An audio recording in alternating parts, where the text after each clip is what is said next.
Well, good evening, everybody, and welcome to this special presentation of Psalm 23.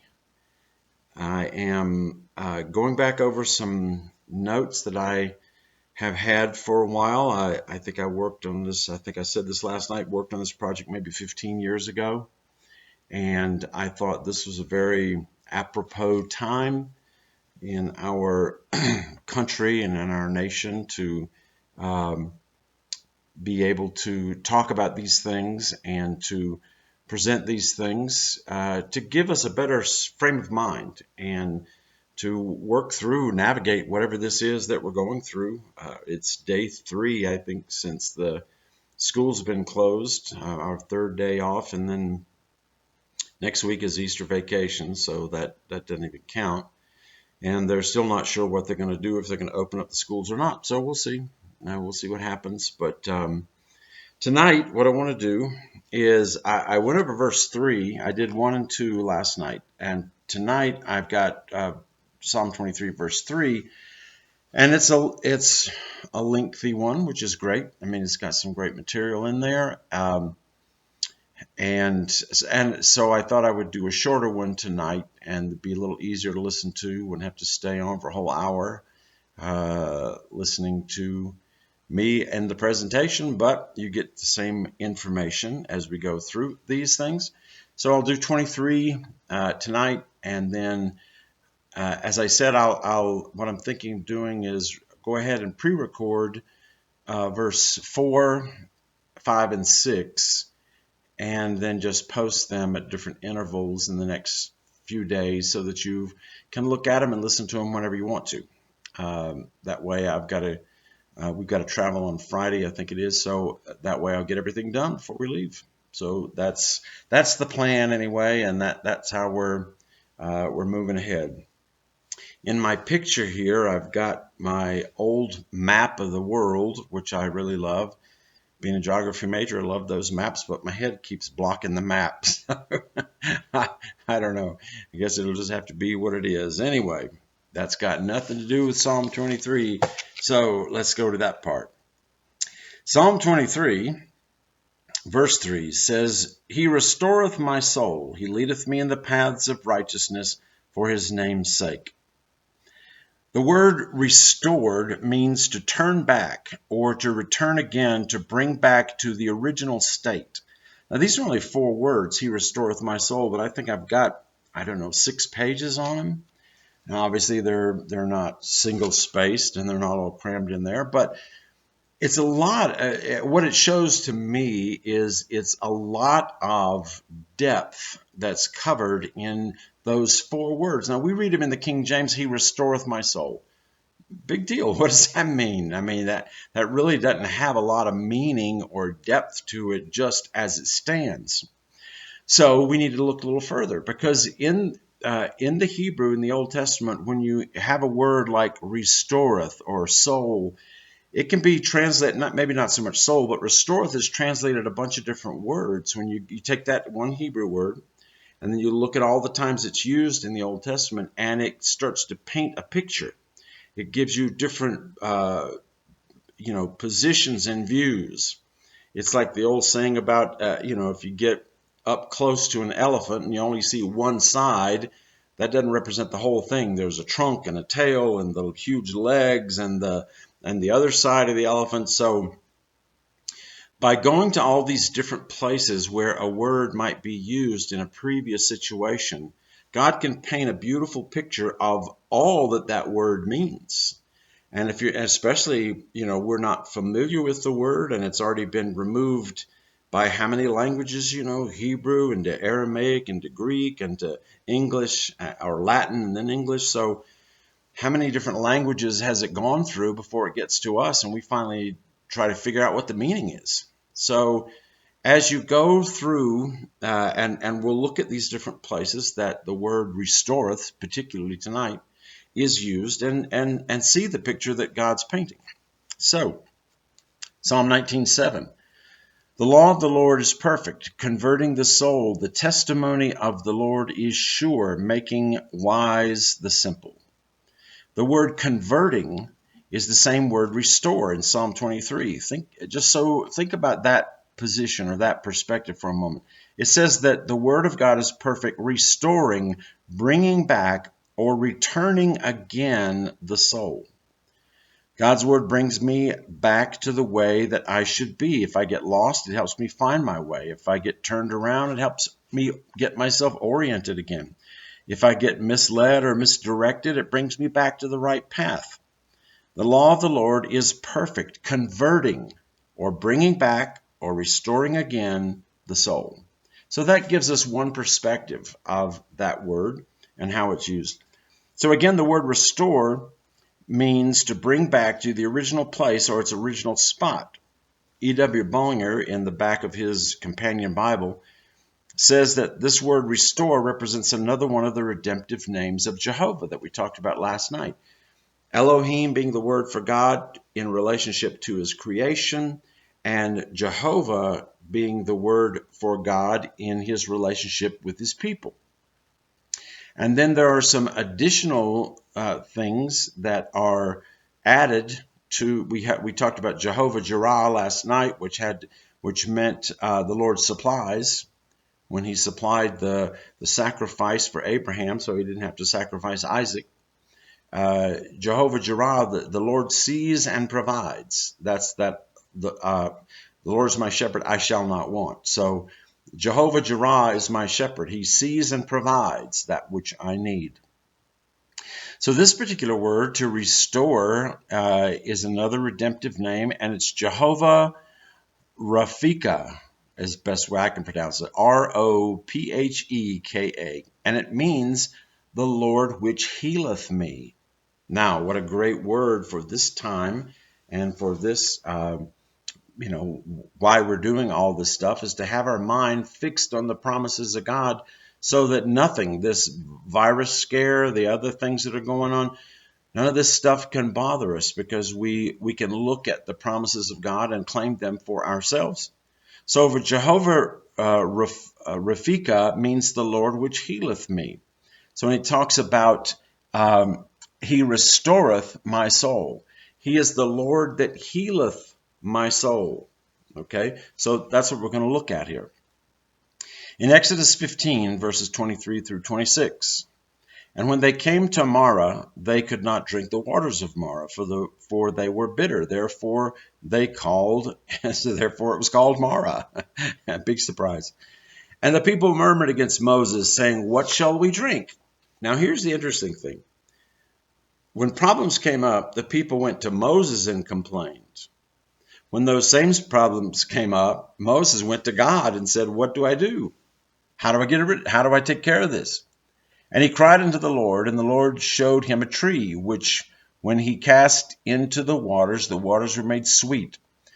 There he made for them a statute and an ordinance, and there he proved them. He said, "If thou wilt diligently hearken unto the voice of the Lord thy God, and wilt do that which is right in his sight, and will give ear to his commandments, and keep all his statutes, I will put none of these diseases upon thee, which I have brought up upon the Egyptians. For I am the Lord that healeth thee." Jehovah, again with that additional name on there, that means I'm the Lord that healeth thee. That God provides that healing. God restores our soul, and it is the Lord that heals us and brings us back to that original state of health in which we were created, and which he intends us to be in. If our physical bodies get out of balance and need to be brought back, that's what this represents. He restores, he brings us back to the original state of healing, my soul and my being. So when you look at this, it makes a lot of sense, because the word soul in Psalm 23 means mankind as a mortal being subject to death. So this word soul is talking about our physical body, which is subject to decay and is subject to death. So it's a perfect fit for the Lord heals your body that is subject to death.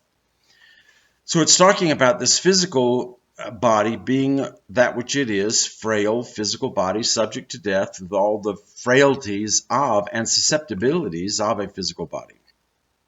The Lord heals and restores. He brings back to our mortal bodies, he brings them back to health, the health that they were designed with in the first place. In the book of Ruth, it says, so Boaz took Ruth, and she was his wife. And when he went up, this is Ruth 4, verses 13 through 15. Boaz took Ruth, and she was his wife. And when he went up unto her, the Lord gave her conception, and she bare a son.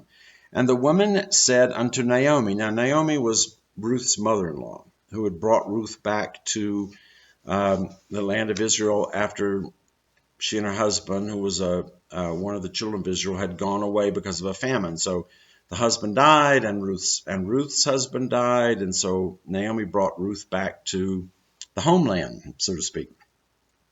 And then Ruth got connected with Boaz, and Boaz married her, and then they had a son. And the women said unto Naomi, blessed be the Lord, which hath not left thee this day without a kinsman, that his name might be famous in Israel. And he shall be unto thee a restorer of life. Now, this is not really politically correct in this day and time. They're saying, boy, you're lucky Boaz came along, because without him, you'd be in a lot of trouble. Boaz rescued you. Now you can live under his tent. You can have his name, and because he married Ruth, and Ruth brought with her the mother-in-law, and Boaz took care of both of them. But the point here is this word restorer of life. That's that same word that we're talking about in Psalm 23, verse 3. So the Lord brought back life to Naomi's being. He brought life back because he enriched her and gave her a blessing. So because of that situation, again, I'm just trying to show the background of that word, restoreth. He restoreth my soul. It gives life, it gives meaning, it gives wholeness, it gives support, it gives bringing it back to its original state of completeness. In Genesis chapter 12 and verse 9, God is the restorer, giving health and life to our physical bodies. So if you want to look at, we're going to go to Genesis 12, starting in verse 9. And Abraham journeyed, going on still to the south, and there was a famine in the land, and Abram went down to Egypt and sojourned there, and the famine was grievous in that land. And it came to pass, when he came near to enter into Egypt, that he said unto Sarah his wife, behold, I know thou art a fair woman to look upon. Therefore it shall come to pass, now this is all speculation on Abraham's part, and why he thought this, I don't know, not a very good tale on him or story about him. But anyway, he says, they're going to look on you and say, wow, she's really hot. So let's get rid of the husband and we'll keep the wife, and then it'll all be good. So he said, here's what we'll do. Well, let's say you're my sister. And there was some element of truth in there in the lineage, back and forth between step parents and all this other kind of stuff. But he was really, trying to fool them. We'll say you're my sister, and then it'll be well with me, and my soul shall live because of thee. So Abraham said his soul, his physical being, was subject to death. So here, when he said, if we go in there, then they will kill me, but they will keep thee alive. My soul will be subject to death. Okay, and this is the concept of restoreth my soul, because the soul is the physical body with limitations. Both in time and durability and susceptibility to all kinds of things.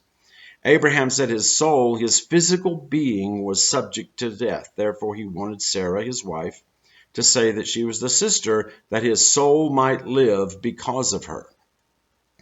And that's that was the concept that he was using.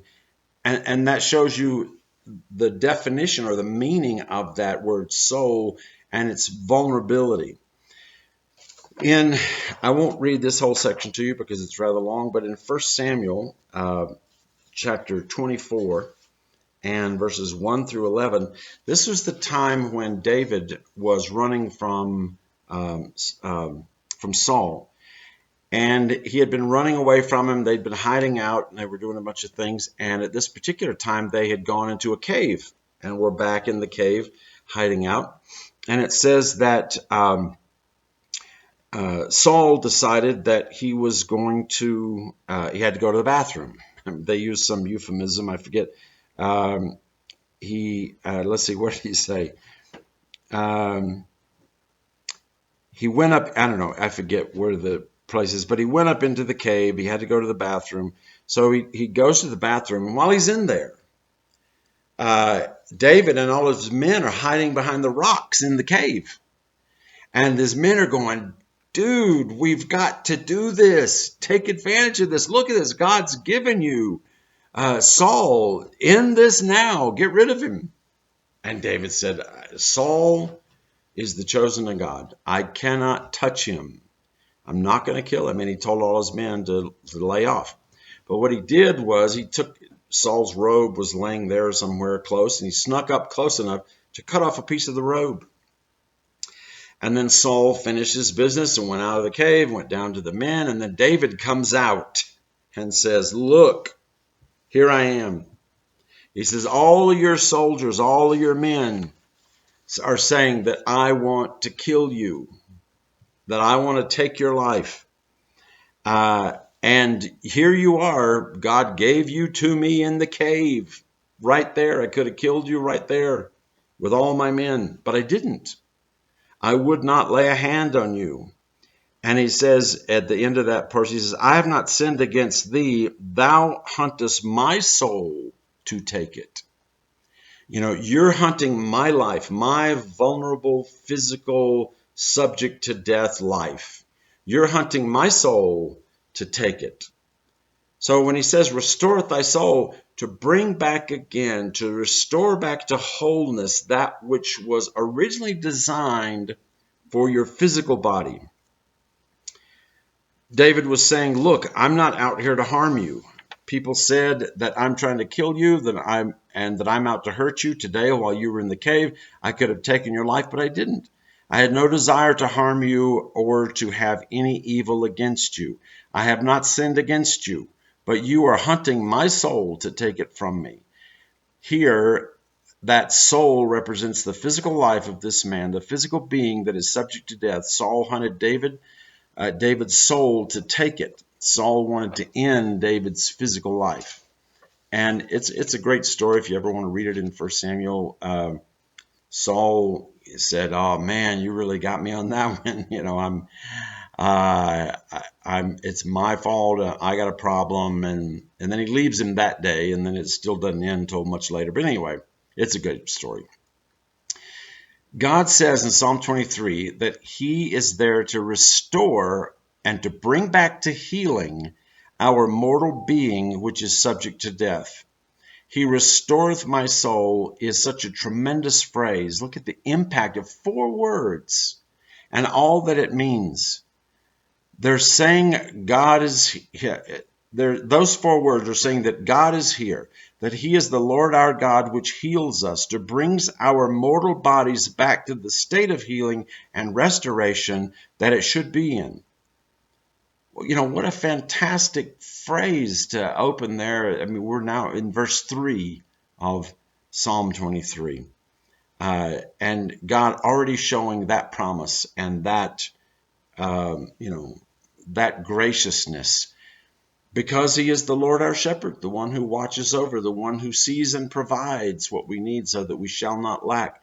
He makes us whole again. He restores our physical body back to the way it should always, that he created in the beginning, the way it should always be. So here, in that first part, it's especially for these days and times, no matter what happens, it doesn't say, there's not any illness big enough that God can't restore wholeness. There's not any virus big enough that God can't restore wholeness. I mean, there's even a show or something right now that's being put on by Hay House calling radical remission. Radical remission of people who were in unbelievable situations, and they did the right things, they took the right actions, and their physical bodies, which God designed to heal itself anyway, made tremendous recoveries. But it had to do with their thoughts, their believing, their emotions, their physical plans, all of this, to get back, to restore that which it was from the beginning, because that's the way God has always designed it. Whether he has to intervene and do what he has to do, or if he just designed the body to heal itself. If God didn't design the body the way he did, every tiny cut that we would have on our bodies would kill us, because it would open the barrier for infection that would be unstoppable if God didn't have the design to heal itself. So, a great reminder in the first part of that verse. So now in the second part of Psalm 23, he leadeth me in the paths of righteousness for his name's sake. This again paints a beautiful picture of what God has done for us, and how he is continuing in our lives to help us regardless of the situations. The second part is a little tricky because it starts with the word he leadeth me. Again, it's like the other thing we talked about. He leadeth me beside still waters, like we talked about before. People, for some reason, tend to like the concept of God leading them. Maybe like, pulling them around by the nose, or controlling their lives, or taking charge of their lives, because maybe so they don't have to think, or they don't have to take any responsibility. Perhaps it goes back to not wanting to take responsibility for their own lives. Maybe they're afraid they're going to mess it up, or do something wrong, or offend God, or something along those lines. And you'll even hear people say things like, well, if God has me do this, then it has to be absolutely right, because it's not something I would normally do. But if this is what he wants me to do, then I guess I ought to go do it. And if he's called me to do it, then it's got to be good. And, I definitely have a question about that kind of logic, because if you remember back, we talked about Saul and David. Saul was the man that God called to be the first king of Israel. Okay. God set him up to be the first king of Israel. So you would think, well, if God set him up to be the first king of Israel, then nothing could go wrong, right? Nothing could be bad. Nothing could work against him. Everything just be perfect. But again, Saul had to make decisions. He had free will, and he made a lot of wrong decisions. And even though he was chosen by God and put in that place, God didn't lead him around by the nose and make him do right all the time. I mean, all you got to do is read the Old Testament and the Kings, and you see a lot. Some of them were fabulous, and a lot of them were total disasters. It wasn't God's fault. God put them in the place where they could have been successful, but they made the choices that they made. They did the things that they did that did not work out, and you can't put that on God. So God gives us opportunity. God opens the door. God leads us to the place that could be the very best, but we have to take the actions. So when you look at the way God has set this up, that's the way we have to think about it. That's the way we have to view this whole concept, because it's it's not a it just is. It leaves it up to us to make the right choices and to do the right things. God has put us in the right place. So what are we going to do? How are we going to do this? When you look at what God did in the wilderness as far as leading, and that whole concept of leading, and what does that mean? It says that in Exodus 13, 20 and 21, and they took their journey from Succoth and encamped in Etham in the edge of the wilderness. And the Lord went before them by day in a pillar of a cloud, and led them the way to lead them the way, and by night a pillar of fire to give them light to go by day and night. So there was a cloud by day and a pillar of fire by night, and I have no idea what that pillar of fire looked like. A flame in the sky, a big star, I don't know. Whatever it was some physical phenomenon that they saw. so that God could show them the right way through the wilderness, the right way to go as they went on their trip. And it says, he took not away the pillar of cloud by day or the pillar of fire by night from the people, not until they reached the promised land and walked in, crossing the Jordan, did that end. You know, when Joshua took them in at the very end, after they had finished their journey and they walked into the promised land, that's when the cloud and the pillar of fire ceased, you know, because God was there to lead them. Now, obviously, the cloud by day and the pillar of fire by night was not dragging them along the way. It wasn't, you know, the pillar of fire wasn't behind them, kind of burning them to go down the trail. No, it didn't work that way. God set the path. God led them into the place that was the best for them, but they had to follow. They had to follow that course. So now, when you look at the rest of this verse in Psalm 23, it says, he leads them into paths of righteousness or righteous paths. E.W. Bollinger again says that this is another one of the redemptive names of Jehovah. Jehovah Zitkenu is the best way I could pronounce it. Zidkenu. And it means the Lord our righteousness. God shows us these righteous paths. But again, by our free will, we make the decision to go down them. We are the ones who choose which way we are going to go. So it represents a tremendous blessing by God to make this available to us.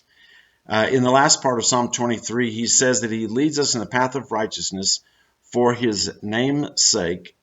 And this probably is one of the most thrilling parts of this section to me, because it's when you understand how it's set up, it's fabulous. Because it represents the tremendous concept of God's blessing and God's wholeness to us, his protection and his provision for our lives. And here's why. In the East, even to this day, when somebody calls on the name of a person of rank or power, that person will bring protection to the one in danger and will watch over the individual. If somebody calls the name of a famous person or calls on the name of someone who is well respected and very powerful in that area, they are saying that they are calling on that name to protect them and watch over them. The person who has this name brings all his power and all his rank into influence in this situation. When we walk in paths of righteousness, we do so under the name, under the banner of God, our righteousness. When we walk in paths of righteousness, we do so in this calling that God has given to us. Even today, we go forth under this name of Jehovah, our righteousness, because that name extends to all generations. That name protects us and watches over us. So you think about the power of that name and what that name can bring. It says in Psalm 20, verse 1, the Lord hear thee in the day of trouble. The name of the Lord Jehovah defend thee. This verse is an example of, again, calling upon the name of the Lord, and the Lord who is the God of Jacob, and he is being called upon to defend him. Here this individual is in trouble, and he is calling and claiming the name of God and the God of Jacob to defend him and protect him. In Psalm 20, verse 7, some trust in chariots, some trust in horses, but we will remember the name of the Lord our God. The name of the Lord our God, because that name is the name of the power. Calling upon that name brings all of God's deliverance and protection upon us. Psalm 116, verse 4. Then called I upon the name of the Lord. O Lord, I beseech thee, deliver my soul. Calling upon that name of God to take care of them. Here again in the Eastern custom, calling upon the name and calling out the power of that name. When we call on the name of the Lord, we reach out to that name. We receive all power, all authority, all defense, and all protection when we call on that name and all that is behind it. This verse refers to the concept of the name. Even in this day and time, if an American citizen is in the midst of a hostile country and they go to an American embassy, and if they want asylum, they can call upon the name of the United States of America, and even in a foreign hostile territory, have sanctuary. You see, that's how it works. That's the concept. And we've all seen, these movies where somebody will get caught in a foreign country and they're in trouble, and they'll take their passport and they'll run to the American embassy and they'll show them the passport and they'll cry out, I'm an American citizen, I'm an American citizen. They're calling on the name of that country and the name of that power. And all of the country, all the power of that country is backed up to protect that citizen. I'm a citizen of the United States. I'm calling on the name of the United States to protect me.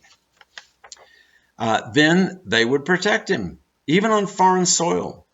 The American embassy in whatever country it happens to be in is a safe haven for all that call upon them to protect them. I mean, that's the way it's designed. And that's the same concept of calling upon the name of the Lord. Okay? And to be called to walk in paths of righteousness and calling upon that name. Romans 10:13, for whosoever shall call upon the name of the Lord shall be saved. How powerful is a name? To call upon the name of the Lord brings salvation. It brings wholeness. It brings eternal life to us and to anyone who calls upon him. Philippians 2:9, wherefore God hath highly exalted him, referring to Jesus Christ, and given him a name above every name. Though that's the power of the concept of that name. So when we call upon the name of the Lord our righteousness, to walk in those righteous paths and call upon that name, we invoke all the power and all the majesty and all the wonder of that name. When it says that we walk in paths of righteousness for his name's sake, we are under his protection. We are walking in paths of righteousness under the name of the Lord our righteousness. You'll see later in here, there's another part where we are under his banner. There's another part in Psalm 23 where we sit down under his banner of protection. And so it's not only said here, in this verse 3, but it goes on to say it throughout this section of Psalm 23. So to cover now, as we have done the last two nights, to cover now this part in Psalm 23, verses 1 through 3, here's the summation of what we have. God sets the standard as one who watches over me by being the Lord which sees and supplies. Therefore, I shall not want for anything. He takes care of my physical needs in such abundance that it causes me to lie down in pastures of tender green grass, never wanting, never running out of his supply.